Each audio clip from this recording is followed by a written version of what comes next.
Good afternoon. Thank you for being here. I want to begin by introducing myself. I am Anthony Gulluni, the Hampden District Attorney. I'm joined by investigators and prosecutors who worked on this case for over 3 years and whose work resulted in justice being visited upon Stewart Weldon for the heinous acts he committed. As you know, on Tuesday, Stewart Weldon pleaded guilty to a slew of charges, which ensures that he'll spend the rest of his life in prison.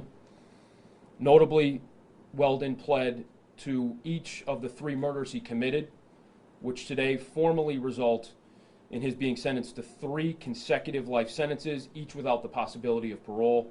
This kind of plea is extraordinary and rare and avoids the tremendous resources involved in trying this kind of case and any risk involved in a post-conviction process. This, however, did not come easily or simply. The complexity and work involved in this investigation and prosecution is frankly rather unprecedented. The investigative work led by Captain Trent Duda, who's here to my right, and his team with the Springfield Police Department, the homicide unit, and forensic team was highly skilled and first class. In fact, I recall being at the scene for several days after the discovery of the crimes committed by Mr. Weldon. I was joined there by numerous Springfield Police Department officers, members of my office. Those days were hot and very long. 2 members of Captain Duda's team in particular, really many members, went into the ground because there was a suspicion of evidence, dug holes approximately 4 feet deep, and were in those holes. Jim McCoy, Juan Estrada in particular, were in Tyvek suits and hand dug with a shovel holes looking for evidence, looking for victims in 90-degree weather. And the detectives and all involved put incredible effort and commitment forward to bring this case to where it ended today. Members of the Springfield Police Department after skillfully processed that very complicated crime scene, which proved to provide an abundance of physical evidence.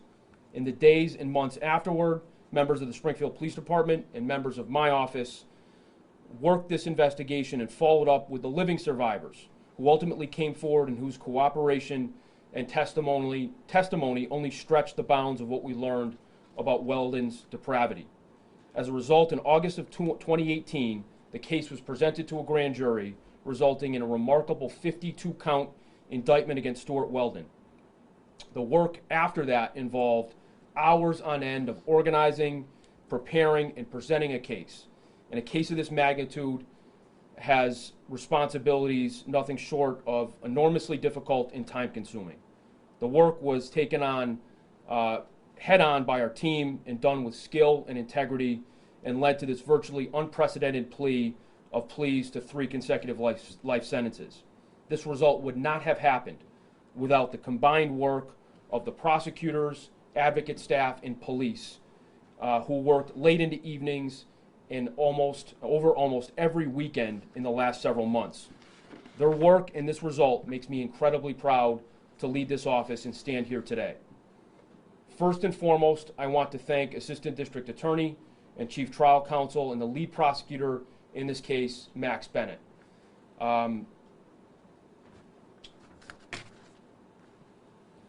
Max did a phenomenal job, and his commitment to this job and his commitment to this case and to those victims and their families is something to be applauded and admired, and it makes me very proud to call him a colleague.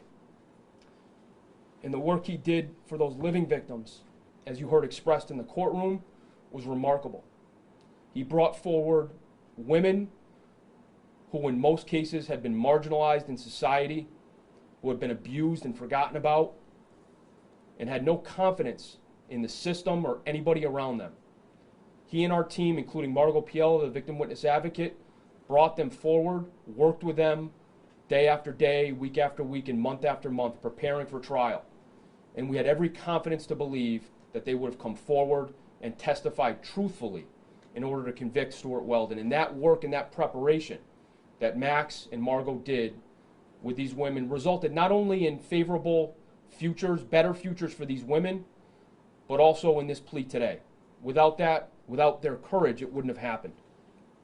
I also want to thank Assistant District Attorney Janine Simonian, who served as co-counsel to Max Bennett, Chief of Appeals Kate McMahon, who was always is an incredible resource, and again, victim witness advocate Margot Piella.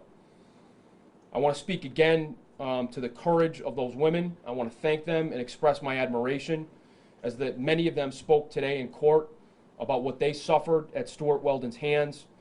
Their courageousness and their willingness to relive the trauma they faced played a significant role in this case ending with the resounding sentence that was just imposed on Mr. Weldon. I'm thankful to those survivors and also to the families of the victims whose losses will never fully be realized or cured. The families of Kayla Escalante, Ernestine Ryans, and America Leiden, who will never have their loved one back and whose loss and suffering will never abate. I do, however, hope that today's sentencing brings them some peace and some measure of justice. The horrors wrought by Stewart Weldon are indescribable, grotesque, and cruel, and we hope to never see or experience something like that again in our community. However, I want all survivors of crime, families of crime victims, and the public at large to know we will be unwavering in our work as a team, despite any challenge, to protect our community and to hold those accountable who choose to do harm and disregard the sanctity of human life. Again, I thank the assembled team here for their hard work from day one throughout. We're really proud of this result and pleased that the case is ending with justice being delivered upon Stewart Weldon. Happy to take any questions. Yeah, so DA Gulluni, question here. It seemed as if part of the deal was that Stewart Weldon would be serving his term in Florida. But I heard also MCI Cedar Junction in Hampden County. How's the correction? Can you just explain to me where he'll be serving his sentences? Right, so that's not entirely accurate. As a part of the agreement, a recommendation was made to the court that's non-binding, that the court make a recommendation to the Massachusetts Department of Correction that Mr. Weldon be transferred. Even the court's recommendation, were the court to accept it, is non-binding on the Department of Correction. That's a decision that will be made down the line solely at the discretion of the Massachusetts Department of Correction, and it's entirely possible, if not equally likely, or more likely than not, he'll serve his sentence in Massachusetts.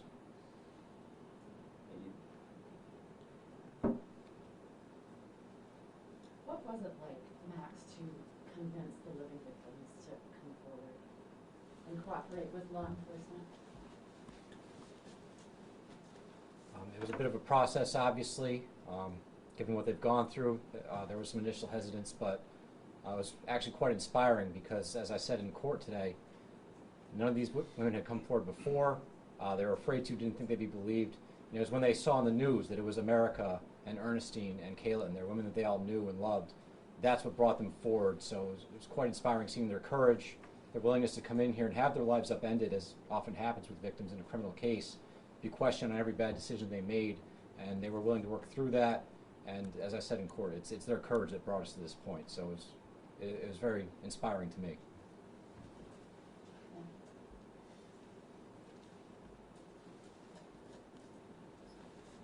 Do you think, I noticed something in a motion in a minute. Do you think that he killed more women than men?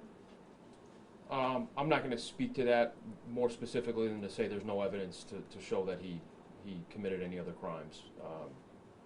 And that's where I'll leave it.